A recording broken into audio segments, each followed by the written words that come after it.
Thank you. We will turn now to specific policy questions. Transportation seems to be one of the frustrating issues in Minnesota. Everyone seems to agree on the basic problem that there's been inadequate investment over a considerable number of years. It's not a new problem, but it has left the state behind in maintenance and expansion of its road and bridge system. Transit is also widely seen as inadequate to present and future needs. Yet despite this consensus about the problem, year after year seems to go by without a comprehensive solution.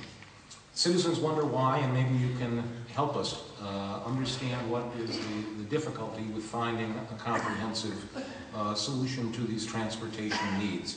Please give us your assessment of the state's transportation system, and specifically, is more funding needed? How much? Where would you get it? And how would you spend it? We'll begin again with Mr. Hutchinson. Thank you. Well, transportation, the roads in this state are not very good.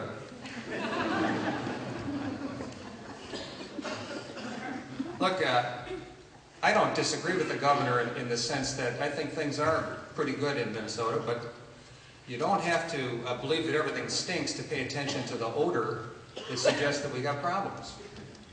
And you go and drive around, just drove over here on 94, we're playing dodge 'em with the potholes. Where'd those potholes come from in the largest construction boom in the history of transportation? It happened because the governor chose a course. He said, I'm going to borrow $1 billion and I'm going to stack it all into new construction projects. I'm not going to create a new resource to pay for those bonds. You know, the thing about borrowing is you got to pay it back. So I'm going to steal the money from the maintenance budget. That's all we did. We focused on big projects, forgot to maintain the roads, and now we're paying the price.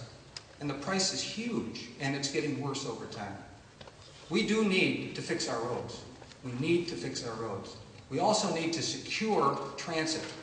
We need to be sure that we can start to actually have a transit system, both in the metro area but around the state. There was a bill passed 2 years ago, bipartisan bill. Democrats and Republicans joined together to pass it. I say pass it again. I'll sign it. If we passed it, if we'd signed it 2 years ago, we'd be, no pun intended, 2 years further down the road getting this work done. But we didn't do it because, well, it didn't fit into the no new taxes pledge.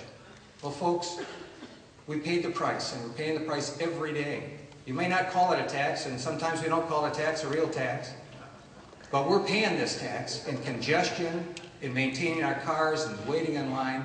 So pass that bill again. It would raise the gas tax 10 cents in 2 5-cent increments. It would dedicate a piece of the sales tax to transit, and it would do more to secure our transportation future than any amount of borrowing with no basis for paying it back. Thank you. Mr. Hack. We need to build confidence with the entire state when we talk about transportation. The last 4 years we've been engaged in heavy borrowing. We borrowed, about $600 million from the public. We're going to have to pay it back, and that's going to eat up what little remains in the construction budget at this time. We took $50 million, or borrowed $50 million from the Metro Council. I assume that would have to be paid back at some time, maybe not, but I'm assuming it would. We took $100 million out of the rural highway account.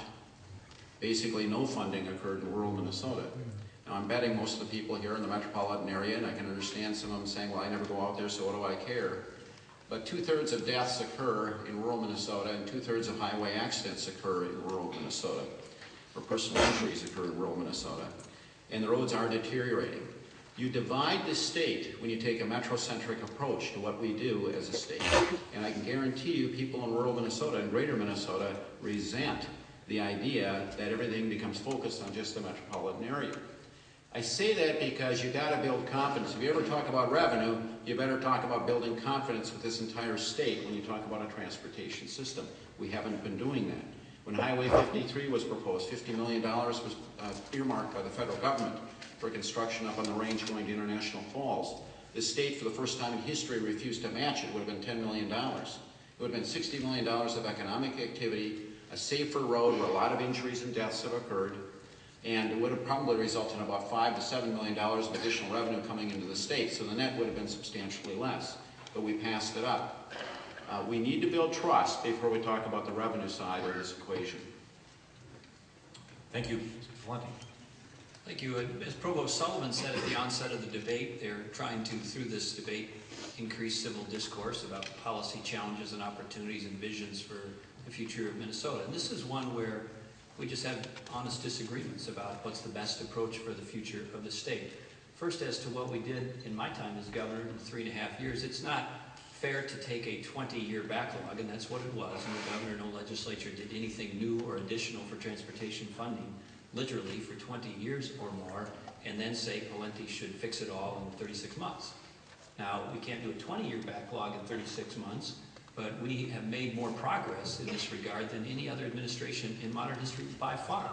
In my time as governor, we've had about 30% plus per year increases in transportation construction in the state budget every year I've been governor, including the biggest construction seasons ever.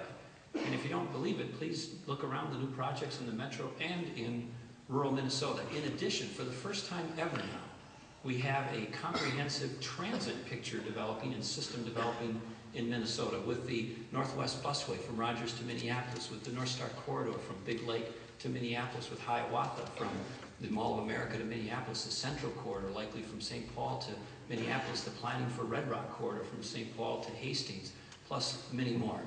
I really congratulate Peter Hutchinson for just being direct and honest about this. He's got a plan about what he wants to do, and he says he'll raise taxes to pay for it. That's a very direct way. Now, you can't be a critic without also having a plan. And with all due respect to the Attorney General, he says, it's all a big problem. Well, Mr. Attorney General, will you pass a gas tax increase now? No? What will you do? I'll have a metro transit district. How do you pay for it? I don't know.